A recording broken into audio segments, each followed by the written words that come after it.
Hello everyone, I'm Carthu and welcome back to the dojo. Today, we will be discussing something that may seem familiar to some of you. A long time ago, I don't remember exactly how long, I did a video discussing the different types of paths for Saiyan transformation that were currently available to us. Now, that list was to describe how different characters were following different ideologies in terms of the way they pursued transformations. This is not that video, but it's similar or has more explanatory themes upon the same concept.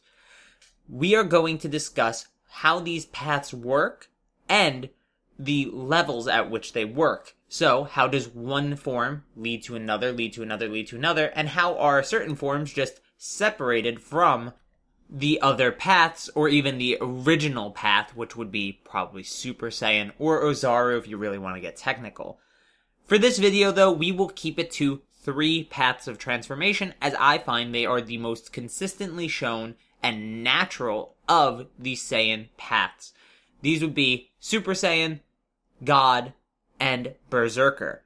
Now, I know some of you may be confused by Berserker being there, as it's not a main character per se, but it is a Saiyan who has achieved a certain transformation that seems exclusive to only Saiyans. But we'll get to Berserker at the end. To start, we have to go through the initial Super Saiyan. Super Saiyan was the legendary form that had been hinted at through all of the Namek and Frieza arcs in Dragon Ball Z. This form was said to be so powerful that it was unbeatable. It was the nightmare of Frieza, and honestly it shouldn't have been, because 50 times boost for a normal Saiyan wouldn't have beat Frieza, but a 50 times boost for a Goku with a ton of Zenkais did the job just fine.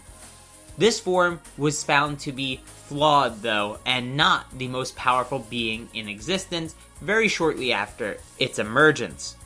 That led to Vegeta and Goku realizing there was something beyond Super Saiyan and wanting to achieve that in order to defeat the current threat of the androids and Cell. With 1 year spent in the hyperbolic time chamber, Vegeta discovered the solution: the Ascended Super Saiyan, as it's called in the dub, or just Super Saiyan Grade 2, as it's more commonly known in the fandom. Super Saiyan Grade 2 is more powerful and faster than Super Saiyan Grade 1, which would be the one we saw on Namek. This form's only drawbacks are ones that Super Saiyan Grade 1 has itself, and are exemplified, presumably, because of the extra power and buffing up. Those problems are stamina ones and emotional control ones. Super Saiyan puts you into this blind rage in Grade 1, and also doesn't have the stamina to maintain the form for a very long period of time. Though Goku was a particular case where he was pretty good at using it right away, but not ideal. Super Saiyan Grade 2 was discovered by Vegeta within 2 months in the Hyperbolic Time Chamber, or the Room of Spirited Time if you like the subs, and he used the other 10 months to get stronger innately. Now, this also gave Trunks enough time to go even further beyond Super Saiyan Grade 2, and Vegeta presumably knew this form existed as well, but we'll get into that. Trunks discovered Super Saiyan Grade 3 as it is now known. Super Saiyan Grade 3 is super muscular, and, according to Cell, a wide margin stronger than he is, despite Super Saiyan Grade 2, Vegeta, and Trunks being weaker than Cell. However, if you read the manga, not the anime, Trunks is never even able to graze Cell, let alone land a decisive blow, which ensures Cell's victory over the form, especially due to its increased stamina issues that go even further beyond the stamina issues of Grade 1 and Grade 2. You see, Trunks had months to train this form, and he still had some sort of strain on his body and an issue with speed. Take someone like Caulifla, who discovered the form in a relatively short period of time, less than a day, and she could barely use it for seconds, let alone the minutes Trunks was fighting Cell, again, Trunks having months to prepare this form. It's even implied that Vegeta knew this form existed, but due to its obvious weaknesses, Vegeta decided not to use it and to stick with the Ascended Super Saiyan Grade 2. This, however, was not Goku's idea. Goku discovered Super Saiyans Grade 2 and 3 at the exact same time. going so far as to say he could just turn it up a notch when he was in grade 2 and turn it into grade 3, almost like it was nothing. Gohan, amazed by this power, was flabbergasted when Goku said he wouldn't use it against Cell because it wouldn't work. It's way too slow, and it has too many issues. Same with Ascended Saiyan as it's in the context of the conversation. Goku then decides that they need to discover something new, something different, something that fixes the problems of Super Saiyan Grade 1 and makes that form similar to their normal state, allowing them to not only keep that form up constantly, but also allow them to train in that form. This is Super Saiyan Grade 4. Super Saiyan Grade 4 is stated to be purely Super Saiyan. It is the regular Super Saiyan form, according to even Goku himself and the others who witnessed Goku in that form. However, by utilizing it as a normal form, he was able to train in the form, allowing him to have stamina control, emotional control, and also, presumably, exponential strength gains from training. So, when you train in base with just a partner, you're gonna have slower gains than when you train in Super Saiyan Grade 4, because you can use that as a normal state. Now, some people have said this might not be true because of Whis training, but Whis training is different. Whis training was activating God Ki. It was utilizing something beyond normal Ki and beyond the normal Super Saiyan transformation. Whis himself even says he never told Goku or Vegeta that they couldn't go Super Saiyan. Instead, they chose not to on their own, which was probably a wise decision, allowing them to create the next tree that we'll talk about. But let's finish this one first. Super Saiyan Grade 4 then is the pinnacle of forms, up until the Cell games. Now, Cell was a monster. Incredibly strong, incredibly fast, his perfect form was considered the perfect fighter at the time, and he had no rivals. The closest anyone got was Super Saiyan Grade 4 Goku, and that pretty much fell on its face after a little while. Goku pretty much determined he couldn't win. He knew from the get-go he couldn't win. He had been saying he couldn't win since the minute he got out of the time chamber, but he had a plan, and that was to utilize hidden potential within someone else. Another Super Saiyan Grade 4, Gohan. Gohan became what was known at the time as Super Saiyan Grade 5, or now, Super Saiyan 2. This is a direct evolution of the Super Saiyan Grade 4 form. Super Saiyan 2 doubles the power of Super Saiyan, going from a 50 times increase to a 100 times increase of base. Incredibly powerful and incredibly versatile. However, it seems to have a rage issue, or at least emotional issues, in its initial appearance, losing the benefits of Grade 4 for more power, but not losing them to the extent that Grades 2 and Grades 3 did. The form eventually further evolved, allowing Goku and Vegeta to access it seemingly with less rage, and eventually getting to the point in Dragon Ball Super where Super Saiyan 2 was actually used as a normal form most of the time. When fighting, Goku and Vegeta more often than not went to Super Saiyan 2 before anything else. And if the enemy required it, they would then go to Super Saiyan Blue, but again, we'll talk about that later. With 7 years dead, Goku had to find a solution. Something that went even further beyond Super Saiyan 2. The perfected ascended form of Super Saiyan, which was what Super Saiyan 2 was considered to be, had to have something that surpassed it, in Goku's mind anyway. And in the other world, in death, he learned that he could achieve something beyond. That form is Super Saiyan 3. Super Saiyan 3 has a tremendous stamina drain, but at the increase of strength 4 times over. This makes the total base increase 400 times. An incredible amount when you compare it to the 50 times that you get from just Super Saiyan. However, the form worked very well for a dead-bodied Goku. A Goku that could use his energy freely, and his body didn't really have the limitations of a living one. When fighting Kid Buu, Goku reveals that actually having an alive body at the time was making Super Saiyan 3 weaker. He was unable to maintain that amount of energy. It was something easily done in death, but not in life. So while Goku was stronger than Fat Buu and Kid Buu in a dead body, in an alive body, Super Saiyan 3 could not be well maintained. The stamina issues found within Super Saiyan 3 seem to be overcome for the most part in Dragon Ball Super. Now that's not to say they're non-existent, because Super Saiyan 3 is not really used that much due to its animation unfriendliness, but they seem to a much lesser extent than they were at the end of the Majin Buu arc. This is due to examples like the Goku vs. Trunks fight, or even the Goku vs. Beerus fight from the fabled Episode 5 of Dragon Ball Super. It appears that with enough training and experience using the form in an alive body, Goku was able to at least slightly overcome the limitations of this form. The next form here is a little bit more speculatory. We have very limited information about the form that surpasses Super Saiyan 2 in a different way. The form known as Super Saiyan Rage. This form has a lot of mystery around it, as its literal name is literally how it happened, a Super Saiyan form derived from pure anger. Now people may be saying, well, that's original, however, it kind of is at that point. Remember, Super Saiyan God was a ritual, and Super Saiyan Blue was training, Super Saiyan 3 was training. Honestly, only Super Saiyans 1 and 2 were achieved by Rage, and Super Saiyan 2 had some training elements put into it before being able to achieve that form. Super Saiyan Rage, on the other hand, is an exclusive form for Trunks, at least as far as we know right now, that allows him to tap into his inner potential to some degree, and evolve the Super Saiyan 2 form. It sort of seems like Grade 2 of Super Saiyan, but for Super Saiyan 2.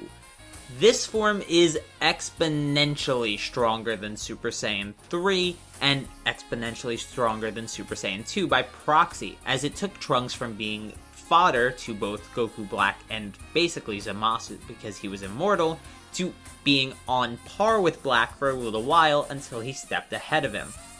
This form, again, has so much mystery around it, for me to say anything concretely would be a bit fallacious. All we know is that it's an elevation most likely of Super Saiyan 2, as God Ki does not seem to be involved, that blue aura seems more like the lightning color than the God Ki color, but you could say it either way. I had a fan theory sent to me by the Umbral Hero on Twitter, who told me that he thinks it's condensed lightning around the body, which is an interesting take, as the lightning does seem to disappear from around him as he's transforming, and then he gets that blue aura. It's very possible, but again, without confirmation, we don't know much. So let's move on to the God Tree. The God Tree is a very interesting tree, as none of the transformations are natural per se. The tree, of course, starts with Super Saiyan God. Now, Super Saiyan God is a form that is achieved via ritual, at least in the anime. In the manga, it seems that through training, you could circumvent the ritual and actually obtain the God form in its entirety without having to have 5 other Saiyans with you. But let's stick to the anime for now.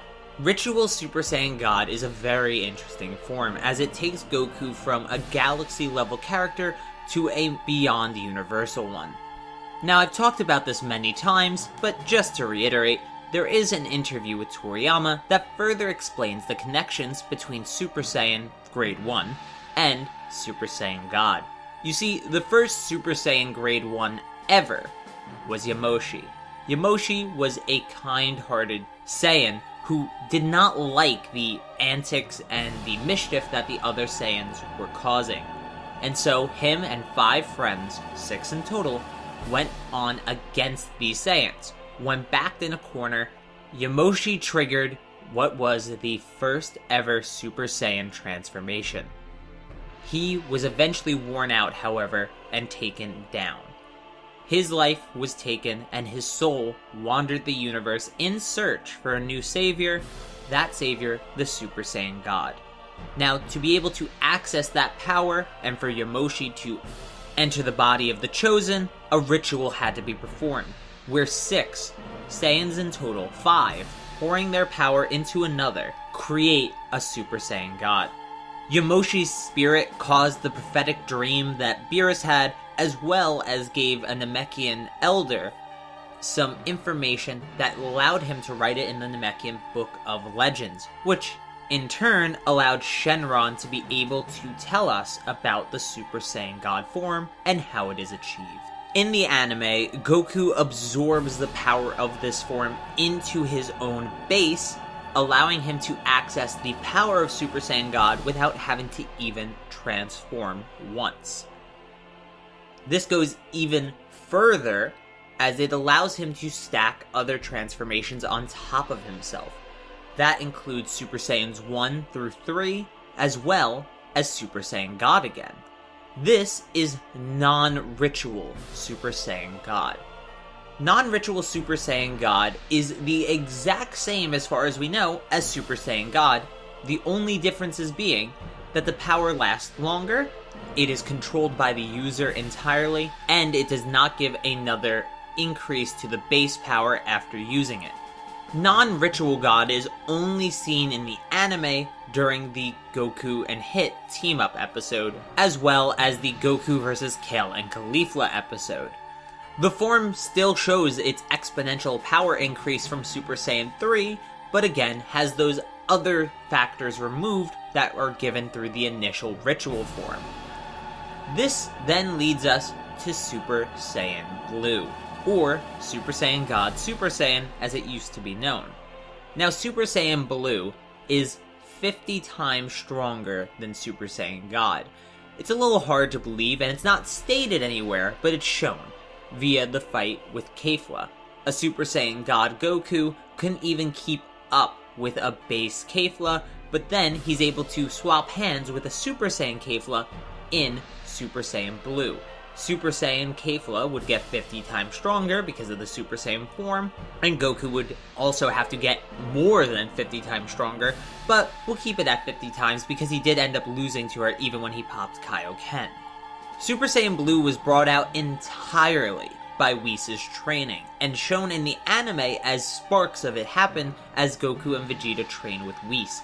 It's something that developed over time inside them with the God Ki they now obtained. And Vegeta, being shown God Ki himself without having a ritual, also was able to obtain the form. In the manga, Vegeta can also use Super Saiyan God, but that non-ritual variant is very similar to the non-ritual variant we have in the anime, so I didn't want to go into detail as if it's something separate. It just seems that in the manga, training to obtain God Ki allows the user to circumvent the need of a ritual in order to gain the God form initially, and then further that form to Super Saiyan Blue. Now, having the God form at all without the ritual does seem a little weird, especially as Toriyama has stated, as I mentioned earlier, that Yamoshi's spirit and its interaction with the ritual user is what causes the form to happen, and Goku remembering the form after that, being able to replicate it, doesn't seem too far-fetched.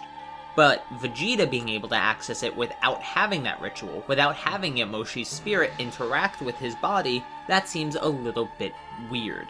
But that's the manga's take on things, and I'm not going to argue with it. And much like the Super Saiyan tree, Vegeta and Goku, in the anime and manga respectively, both find a way to surpass the form, and to further it beyond. Let's start with Super Saiyan Blue Evolution, as that follows our trend of talking about the anime. Super Saiyan Blue Evolution was spurred on by Vegeta's pride, as well as the trust others had in him to succeed during this tournament and to keep his own promises. Other than that, based on its performance next to Goku, who was using a Kaioken times 20, it's presumed that Super Saiyan Blue Evolution was also a 20 times multiplier, on top of the Super Saiyan Blue multiplier initially. This allowed Vegeta to keep up in combat and to have something that rivals the Kaioken, which he didn't up until this point in Super.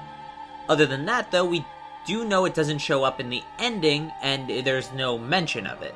Perhaps it was a Toei exclusive form. I say perhaps. It most likely was a Toei exclusive form, much like Super Saiyan Rage. However, that doesn't mean we won't see it in the future, Actually, when it comes to the anime side of things and the movie side of things, we probably will. The main takeaway with this form is that it's the first god form spurred on by emotion rather than training. Before we talk about full-powered Super Saiyan Blue, Mastered Super Saiyan Blue, whatever you want to call it, from the manga, I do want to address the big question on a few people's minds, that being, where is Kaioken Super Saiyan Blue? The issue there, guys, is Kaioken itself is not a transformation. Me saying Kaioken Super Saiyan Blue is its own form would also require me to make one for each Kamehameha, each attack, each move, each technique, everything they did, I'd need to make a separate thing for if they've done it in that form. It's just not the case that it's a new form, however. It's simply a technique being stacked upon a form. That being cleared up, let's move on to Full Power Super Saiyan Blue. Full Power Super Saiyan Blue was the manga's answer to the Kaioken. You see, instead of having Goku get tens of times stronger via a technique that Vegeta had no access to, in order to sort of keep them rivals, he gave Goku a new form, or variant of a form, allowing Vegeta to be able to access that form later on and still have them be on an equal footing. This was Toyotaro's solution to an anime-exclusive problem. Goku having Kaioken negates the idea that Vegeta and Goku are very close in power and rivals that was very early established in Super. This form does exactly what Whis wanted Goku and Vegeta to do during their training. Stop leaking ki. By pulling all of their ki into their body, God Ki, they are able to condense it. This condensed ki inside them makes them much stronger than them letting all their ki out all around them, losing stamina and losing power. The form doesn't come without its own risks, however, as having that much ki, powerful God Ki, stored inside the body, not being released, builds up pressure and starts to break down the body from the inside out. Similar to the way the Kaioken fatigue was shown right away in Dragon Ball Super the anime, but really never showed up again. And also, while this form did have an exponential increase from Super Saiyan Blue, the multiplier is unclear. We just know it's somewhere in between Merge the Mas level, the weaker one found in the manga, and Beerus level, as Beerus is able to completely and utterly fodderize Vegeta during their fight. At this point in the manga, there is no form surpassing full-powered Super Saiyan Blue yet, and it seems like they'll probably go straight to Ultra Instinct, so this may be the highest god form that we get within the manga, unless Toyotaro pulls out something for Vegeta last minute. And now, let's move on to something we only have information of from the anime, and that is Super Saiyan Berserker. Super Saiyan Berserker is an interesting form, as it was made by Toei, and to go along with this character, this female character with a Broly-like form, Toriyama made Caulifla, a character that's obviously designed by him based on the hairstyle and artwork surrounding her, to accompany this other Saiyan female character. Now, going into the power side of things, this form is usually overhyped. The big Berserker form, that is. The big Berserker form is usually stated, oh, it's Super Saiyan Blue level, look at what it did to Super Saiyan Blue Goku. I hate to tell you that Super Saiyan Blue Goku was holding back. It's something we've constantly said during the Tournament of Power while it was airing, and honestly it was proven in the same episode that people are citing. Goku was able to literally stand up right after being tossed around by Kale, and even goes as far as to have no injuries, not even a tear in his clothing, I believe. He's completely unharmed. Then we fast forward to when he's fighting Kale and Caulifla at the same time, and does her big Super Saiyan Berserk transformation, and it's really about Super Saiyan 2 level of Goku, and then she shrinks back down into Controlled Berserker, and that Controlled Berserker is stated to be stronger, and is still not quite Super Saiyan God level. So there's no way that a stronger version of her form is only Super Saiyan God level if the weaker version is Super Saiyan Blue level. That makes literally no sense. It's basic logic. Goku was holding back, and again, was shown in that episode to be holding back because he just didn't have any damage on him. There's actually a quote in the tournament at some point where Goku states, I'm going to use a little bit more of my power. I'm pretty sure it's even the episode with Kale. So the big thing to note is that the Berserker form, true Berserker, whatever you want to call it, is not more powerful than Super Saiyan Blue. It's probably around Super Saiyan 2 Goku level, and that's even implying that he's not fatigued. There's also that statement by Vegeta that this may be the true form of Super Saiyan, and that's here nor there. It's not really ever elaborated on or gone further into. It just seems like Toei's really shoving that Broly reference down our throats as opposed to actually making it happen genuinely. So then we continue on to what's referred to in Dokkan as Super Saiyan 2 Kale. Now, whether you want to call it Super Saiyan 2 or Controlled Berserker, I don't think it makes too much of a difference, as it seems relevantly different from a normal Super Saiyan 2, as it increases her body mass, it changes her hair color in a green way, not a yellow way. It's a different form than Super Saiyan 2. It seems like the Super Saiyan 2 of Berserker, if anything. That being said, as I said earlier, that form is more on par with Super Saiyan God Goku, which is a pretty nice feat for it. Now, depending on how you want to take fatigued Goku's power, that's up to your interpretation. Usually most people take it as just a feat of its own right, and basically as Goku was able to use his forms, he was able to use them to their fullest extent, minus the next form. So he has all his power up to this form. So if he's in Super Saiyan 1, he has all his power up to Super Saiyan 1's maximum and nothing else. That's why as he regained the forms, you would think of him as being as strong as he is. People may disagree with that sentiment, but that's always been my interpretation. I don't want to go too far into that though. That's not what this video is about. Just know that Controlled Berserker Super Saiyan 2 Kale is far stronger than Super Saiyan Berserk Kale. And that is a huge distinction. And it's also very important to know that there is a weaker version of Controlled Berserker, a weaker version of this Super Saiyan 2 that was shown earlier in the show. But we don't really need to talk about that as it's not a stepping stone. It's more so just a glimpse of what's to come, sort of like how Gohan in the Time Chamber, in the anime, showed hints of his rage and his power coming through, the Super Saiyan 2 might just bursting through him, through his Super Saiyan form, and eventually culminating in that Cell Games fight. But with Berserk done, the shortest one by far, there are no more Super Saiyan forms that I need to talk about here. Perhaps we'll do another video talking about other forms that Saiyans can achieve that aren't necessarily related to the Super Saiyan variety, but here I just wanted to go very in-depth on each tree and how each form relates to the next one, allowing you guys to have an understanding of how these systems work. Feel free to leave some opinions, counterpoints in the comments down below. Subscribe if you want more anime videos. If you want to really support me, ding that bell, maybe even check out the Patreon, whatever you'd like. But for now, guys, video outro.